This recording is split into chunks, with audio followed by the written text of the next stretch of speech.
এই বিটিসি অঞ্চলত বিশেষকে ন্যায় নিৰাপত্তাত কিন্তু এটা পৰিবৰ্তন আহিছে না নাই ৰাইট কওক টাৰ্গেট কৰি লোৱা হৈছে এতিয়া কথাটো হ'ল মুছলমান আৰু এইখিনি মানুহক টাৰ্গেট কৰি অসমত এটা সাম্প্ৰদায়িক ৰাজনৈতিক পৰিৱেশ সৃষ্টি কৰিব বিচৰা হৈছে যিটো পৰিৱেশৰ মাধ্যমেৰে আচলতে এটা ন্যস্ত স্বাৰ্থ জড়িত যিটো ৰাজনৈতিক মহল আছে সেই মহলটোৱে তেওঁলোকৰ যিটো ৰাজনৈতিক উদ্দেশ্য আছে সেইটো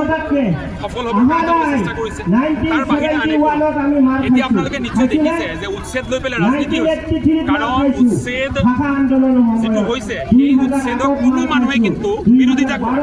কাৰণ বনাঞ্চলসমূহ অসমৰ এটা দৰকাৰী বস্তু চৰকাৰী মাটি চৰকাৰক লাগিবই কিন্তু বনাঞ্চলসমূহ উচ্ছেদ কৰাৰ নামত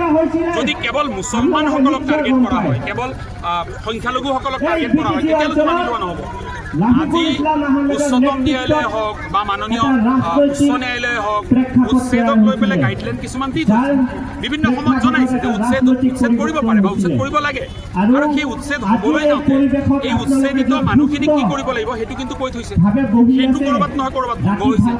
আজি গেৰুৱা শিবিৰৰ কিছুমান চামচা সদৃশ কিছুমান অন্ধভক্ত বুলিয়ে কওঁ সেইসকল ব্যক্তিয়ে উঠি পৰি লাগিছে এতিয়া মুছলমানসকলক টাৰ্গেট কৰি অসমৰ ইটো প্ৰান্তৰ পৰা সিটো প্ৰান্তলৈ তেওঁলোকক খেদিব এইটো কেনেকুৱা ধৰণৰ নেৰেটিভ অসমখন কাৰো বাপেকৰ সম্পত্তি নহয় স্পষ্টভাৱে কৈছোঁ এগৰাকী আইনৰ ছাত্ৰ হিচাপে কৈছোঁ সংবিধান মানা সংবিধান বুজি পোৱা সংবিধান পঢ়া এগৰাকী ব্যক্তি হিচাপে মই কৈছোঁ যে সংবিধানত স্পষ্টভাৱে উল্লেখ আছে যে ভাৰতবৰ্ষৰ যিকোনো এজন নাগৰিকে ভাৰতবৰ্ষৰ এটা প্ৰান্তৰ পৰা আন এটা প্ৰান্তলৈ যোৱাৰ যিটো অধিকাৰ তেওঁৰ সেই অধিকাৰটো আছে এজন ভাৰতবৰ্ষৰ নাগৰিকে ভাৰতবৰ্ষৰ যিকোনো প্ৰান্তত গৈ তেওঁ বসতি স্থাপন কৰিব পাৰে কিন্তু এইটো কেনেধৰণৰ নেৰেটিভ যে মুছলমান মানুহখিনিয়ে অমুক জেগাত থাকিব নোৱাৰিব মিয়া মানুহখিনিক অমুক জেগাত থাকিবলৈ দিয়া নহ'ব এই অধিকাৰটো তেওঁলোকক কোনে দিয়ে এতিয়াতো আমাৰ সন্দেহ হৈছে যে অসমত চৰকাৰৰ শাসন চলিছে নিৰ্যাতনৰ সময়ত মৌন হৈ বহি থাকে